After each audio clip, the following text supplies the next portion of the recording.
Aside from just being a relaxing way to end a workout, sauna use does carry proven health benefits. The ones I'm going to explore in this video are centered around the benefits you receive from taking a sauna in combination with exercise, and also the noted effects on saunaing on erectile dysfunction.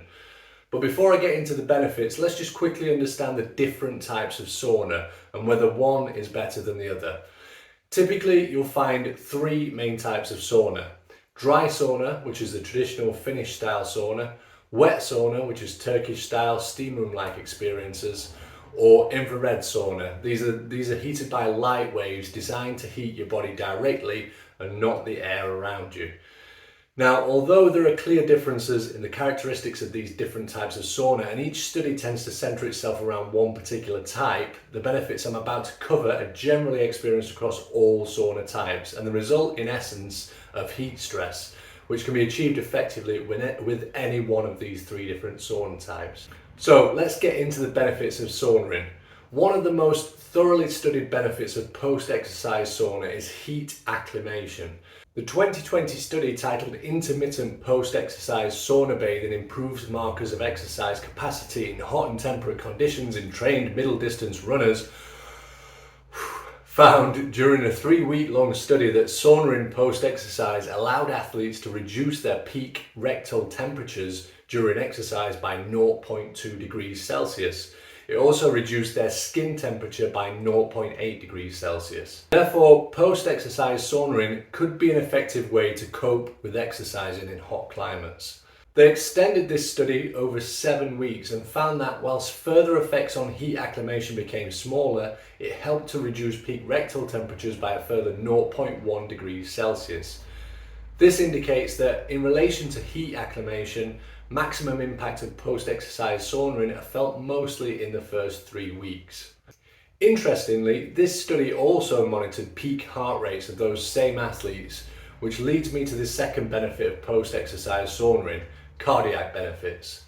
During the 3-week study duration, post-exercise saunaing led to a fall in peak heart rate of 11 beats per minute, pointing to the indication that post-exercise saunaing could improve cardiac tolerance to intense exercise. One interesting point to note is that another study was conducted by the same group of scientists to find if these improvements were consistent across both males and females, and they concluded that they were. So heat acclimation and cardiovascular tolerance were improved in both males and females.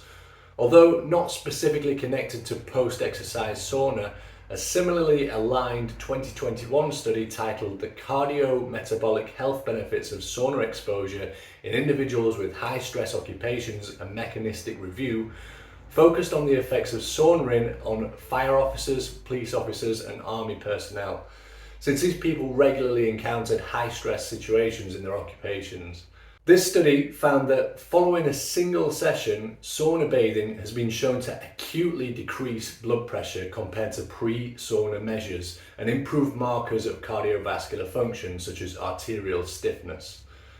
Acute exposure to heat produces a state of mild hypothermia and an elevation in core body temperature, resulting in the redistribution of blood towards the skin to promote sweating.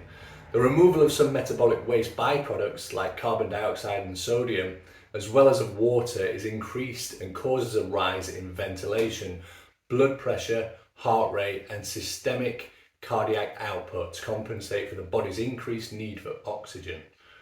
Moreover, acute sauna bathing up to 30 minutes has been shown to improve the endothelial function via nitric oxide release and a subsequent increase in vasodilation, which is the widening of blood vessels, a function which is inextricably linked to erectile dysfunction.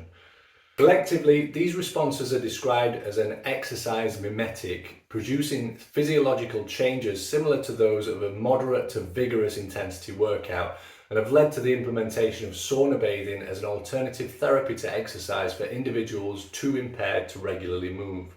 Mechanistically, a single session of sauna bathing challenges several enzymes, proteins and pathways which synergistically work to improve the overall cardiometabolic health.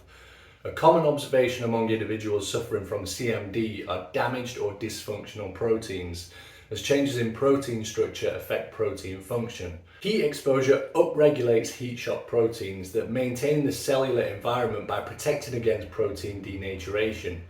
Specifically, during periods of prolonged thermal stress, heat shock proteins serve an important role in preventing damage to proteins by identifying misfolded proteins and preserving their function by correcting their structure. Heat shock proteins also prevent improper protein folding and mitigate premature apoptosis, thereby promoting the maintenance of cell survival.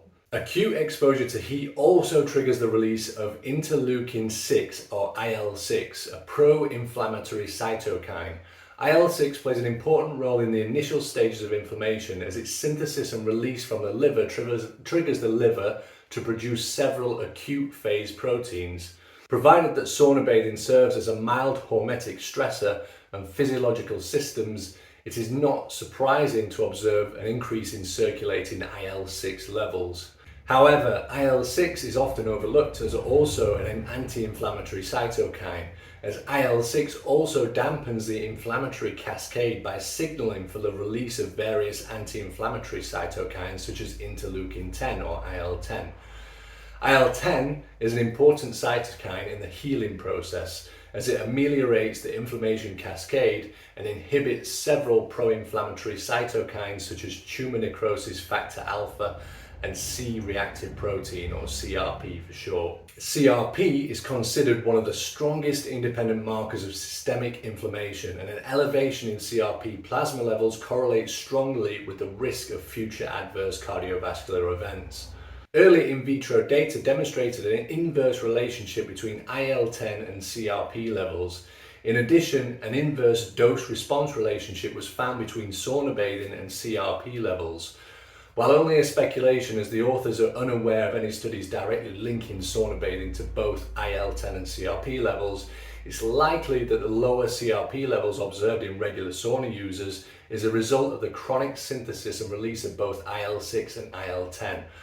Although the mechanisms linking sauna bathing to the modulation of inflammatory markers in human trials have not yet been elucidated, these findings provide strong implications for the role of sauna bathing in mitigating inflammation.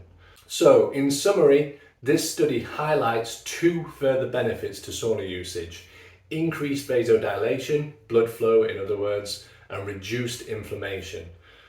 More interestingly, on the erectile dysfunction front, a 2019 study found that there was a clear link between serum levels of CRP, the C-reactive protein that regular saunaing is said to reduce based on the earlier study, across different severities of erectile dysfunction groups.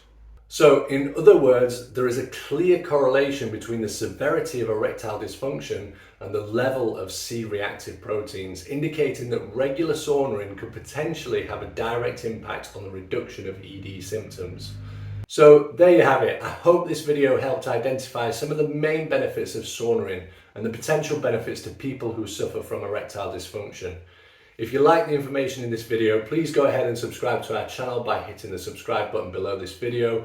Be sure to also click the bell symbol so you're notified of any new health and wellness videos that we post. Thanks for watching.